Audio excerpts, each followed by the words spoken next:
This morning on BRN, schedule your doctor's appointments and screenings in the new year.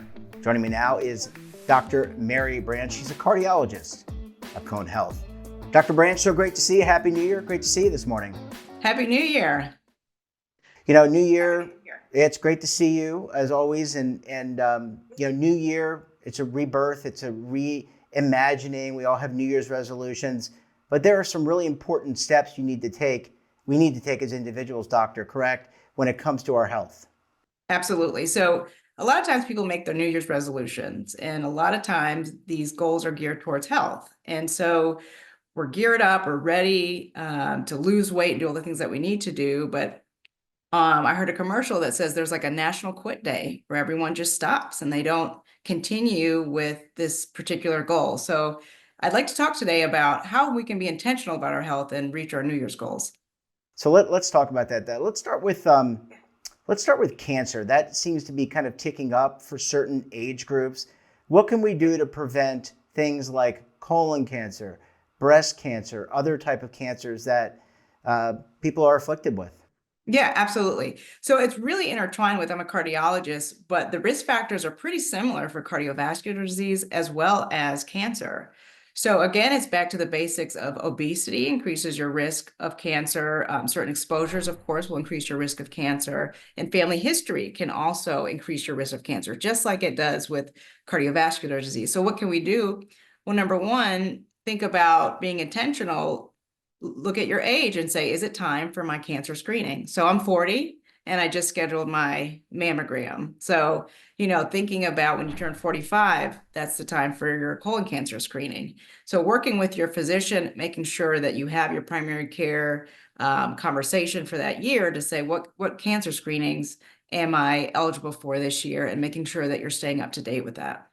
Yeah, really important. And even if you're on Medicare, I would imagine, doctor, or some of the other insurances, if you get insurance either through an employer or through the exchange, you probably have access to some of these preventative tests that we're talking about. So the colonoscopy and other blood work. Absolutely. Yeah. So screening tests, if you're of that particular age and it's recommended, then you absolutely will be covered by your insurance, because this is a screening test that is recommended. Yeah. And let's talk a little bit about the heart, because obviously that's your specialty. I think one of the big things that last time we talked to you about, it's knowing your numbers, right? And getting the blood work. Again, this seems pretty simple, but you can go out and get your blood tests, some of them even on demand, to check your cholesterol and other elements of your blood. Yeah. So there's two things you can do. One, again, working with your physician, knowing your numbers, knowing what your bad cholesterol is, that's your LDL, knowing what your A1C is. Do you have diabetes? Do you have pre-diabetes? Do you need to think about, okay, what are some things that I need to do to either treat it or work on my lifestyle, which is always important.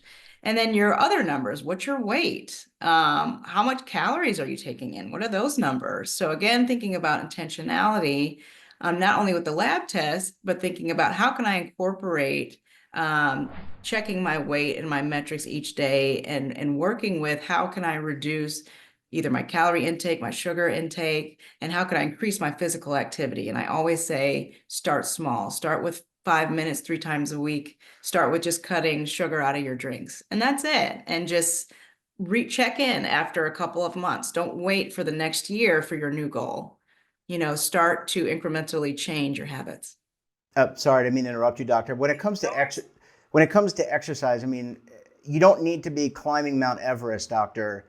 I probably wouldn't recommend that for a number of reasons, especially that death zone. But you don't need to be climbing Mount Everest or climbing a mountain to get the best exercise.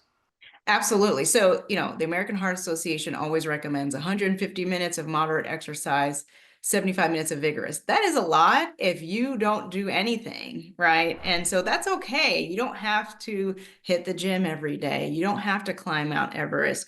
If you literally just move, there's actually data that shows every incremental movement reduces your cardiovascular disease risk. And so if you just say, you know what, I'm going to do 5 minutes 3 times a week, and when that gets boring, then do 4 times a week. Just work with your schedule, be intentional, schedule it just like you schedule your meetings and your things that you do for your children, their schools, parent teacher conferences, things like that. schedule in those health activities as well. And as you see, your lifestyle will change and your body will respond to that. And you don't need to be a bodybuilder, I'm assuming. I mean, you can use body weight exercises. You could jump rope. You could cut the lawn. I don't know if people still do that, but you could cut the lawn. You could shovel snow. You got to be careful with that. But you could do all those things count as exercise. Yeah, absolutely. And, again, it's winter. So those folks who don't do any physical activity and all of a sudden you jump out there and you're trying to shovel your entire driveway, I would start with a little bit of exercise, see how you feel. Because a lot of times folks that's a real major exertion and they may have some underlying coronary disease that comes out when they're shoveling. It's not bad to shovel, but just try, lower intensity exercise before you go out there and shovel.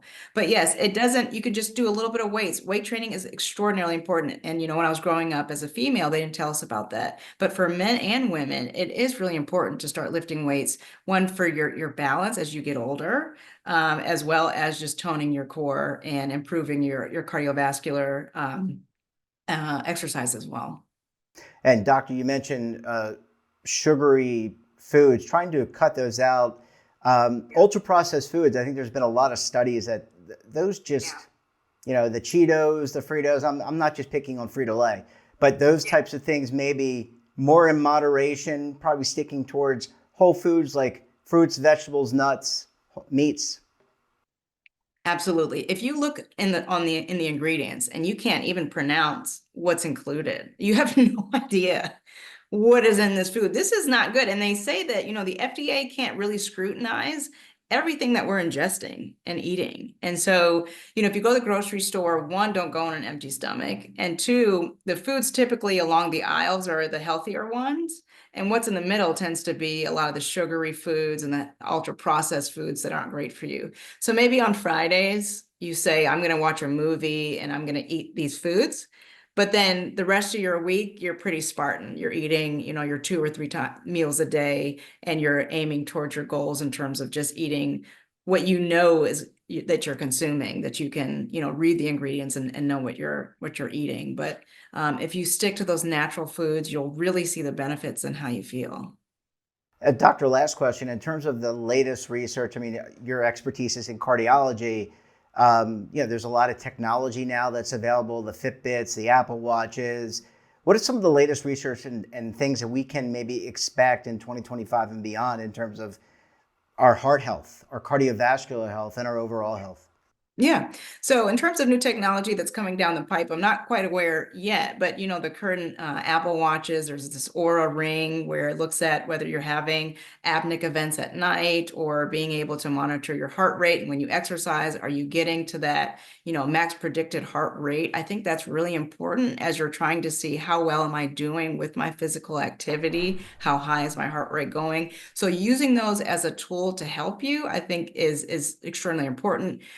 As a cardiologist, when folks develop atrial fibrillation, and unfortunately a lot of the population that may be watching this has this disorder, there's something called KardioMobile, which has a great sensitivity and specificity for detecting atrial fibrillation and helping those patients understand, am I actually in atrial fibrillation, and when should I call my doctor? So these wearables are very, very helpful, but I do recommend don't wear it at night. Your heart rate's going to go down. You're okay. When you get anxious, your heart rate's going to go up. It's okay. If you look at your watch, you get more anxious, your heart rate is going to go even higher. So these are really just tools to assist you, but you really don't want to have it dictate, your life and make you worry even more, because that can cause more stress.